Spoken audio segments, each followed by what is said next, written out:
Honourable Ministers, Excellencies, ladies and gentlemen, President of the General Assembly, Chair CSW, the Executive Director of the UN Women, Assalamu alaikum, peace be with you. On this International Women's Day, it is an honour and a privilege to welcome you to the Conference on Women in Islam, Understanding the Rights and Identity of Women in the Islamic World, as Chair of the CSM and, of course, as the Foreign Minister of Pakistan. We have convened this conference to dispel the deep misperception that exists about the rights, role, and identity of women in Islam. The caricature that dominates the perception of Islam and Muslim society.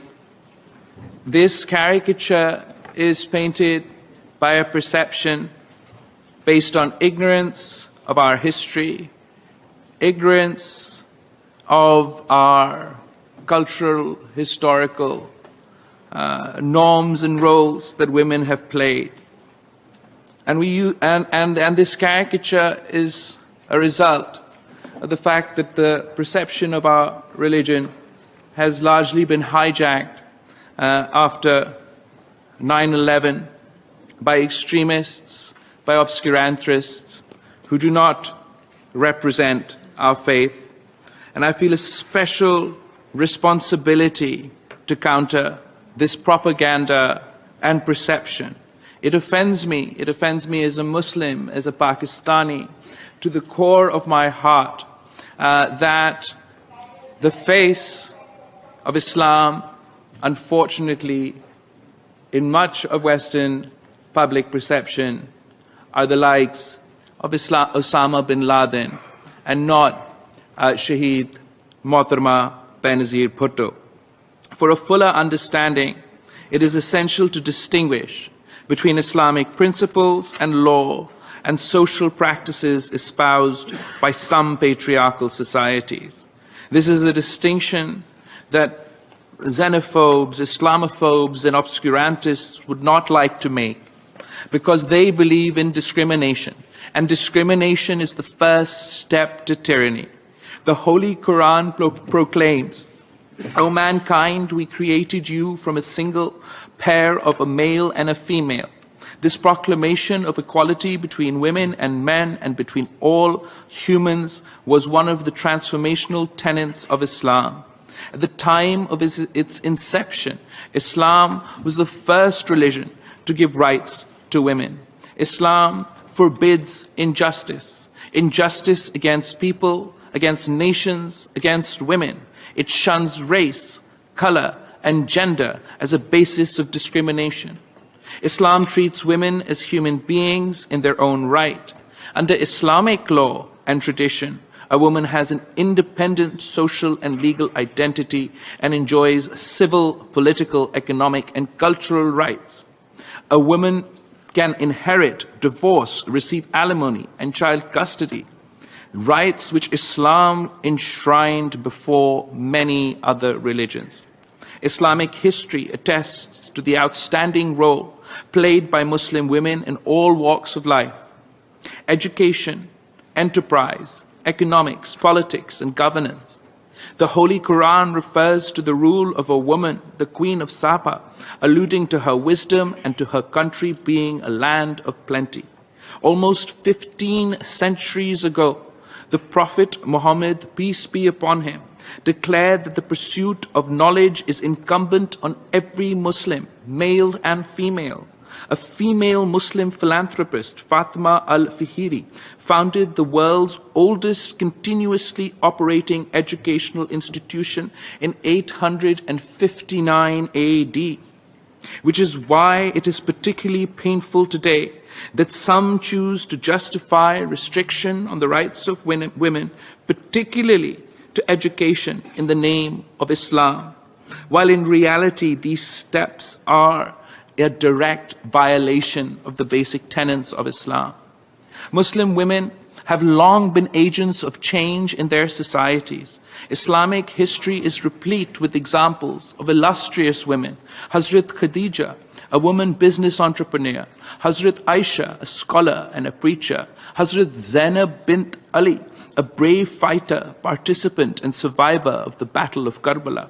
Hazrat Rabia Basri, a Sufi mystic. Shuda, a scholar and calligrapher. Even today, Muslim women continue to dominate multiple fields: politics, education, health, science, commerce in Muslim societies.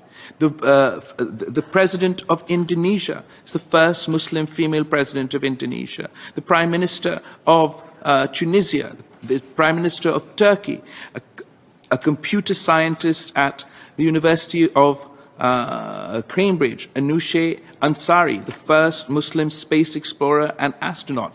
Malala Yousafzai, the youngest Muslim girl to have won the Nobel Peace Prize.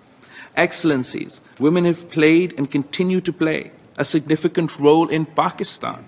Our founding father, Quaid-e-Azam Muhammad Ali Jinnah, observed that there are two powers in this world, one the sword and the other the pen.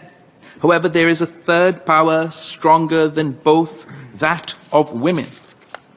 Pakistani women have played an outstanding role in our nation's history. The Quaid-e-Azam's sister was at the forefront of our independence struggle and struggle for democracy. Pakistan prides itself that we were the first to elect a female prime minister and head of government, Shahid Mohtarma Benazir Bhutto. While addressing the World Conference in September 1995, Shahid Mohtarma Benazir Bhutto said, "I come before you to speak of the forces that must shape the new decade, the new century, the new millennium. We must shape a world free from exploitation and maltreatment of women, a world in which women have opportunities to rise to the highest level of politics, business, diplomacy, and other spheres of life, where there are no battered women, where honor and dignity is protected in war and conflict." And as Prime Minister, she convened the first ever conference of women parliamentarians of the Muslim world.